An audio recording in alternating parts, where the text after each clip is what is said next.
CS executive का जेआईजीएल का exam तो बहुत अच्छा हो गया। हालांकि दो चीजें बड़ी शॉकिंग थी।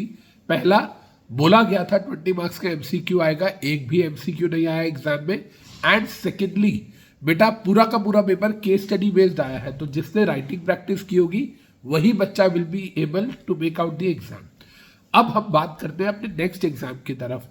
कल बच्चों का सिक्योरिटी लॉ का पेपर है। सिक्योरिटी लॉ के लिए सिर्फ और सिर्फ एक ही टिप देना चाहूंगा बच्चे, आप लोग अगर ओल्ड कोर्स के स्टूडेंट्स हैं तो पहले पार्ट बी अटेम्प्ट कीजिएगा पेपर में, उसके बाद पार्ट ए। और अगर आप न्यू कोर्स के स्टूडेंट हैं तो पहले पार्ट ए अटेम्प्ट कीजिएगा और उसके बाद पार्ट बी। आई रिपीट बच्चे, पहले आपने कैपिटल मार्केट वाला पोर्शन अटेम्प्ट करना है, चाहे आप न्यू कोर्स के स्टूडेंट हैं या ओल्ड कोर्स के, ठीक है जी।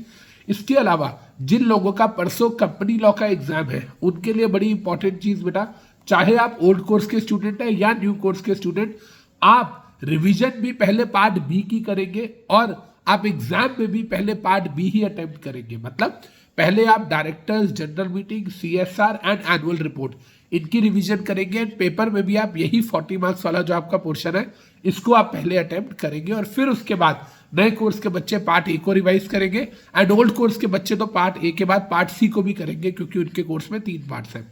तो आई रिपीट बच्चे, कंपनी लॉ के पेपर में पहले पार्ट बी को रिवाइज करना है और पेपर में भी वैसे ही अटेम्प्ट करना है। और जब हम सीएमएसएल की बात करते हैं या एसएलसीएम की बात करते हैं तो पहले हमें कैपिटल मार्केट को रिवाइज करना है और पेपर में भी अटेम्प्ट करना है, और उसके बाद हमको सिक्योरिटीज लॉस वाले पोर्शन पे जाना है। Love you guys, all the best, पढ़ते रहिए and give your best shot in your exams.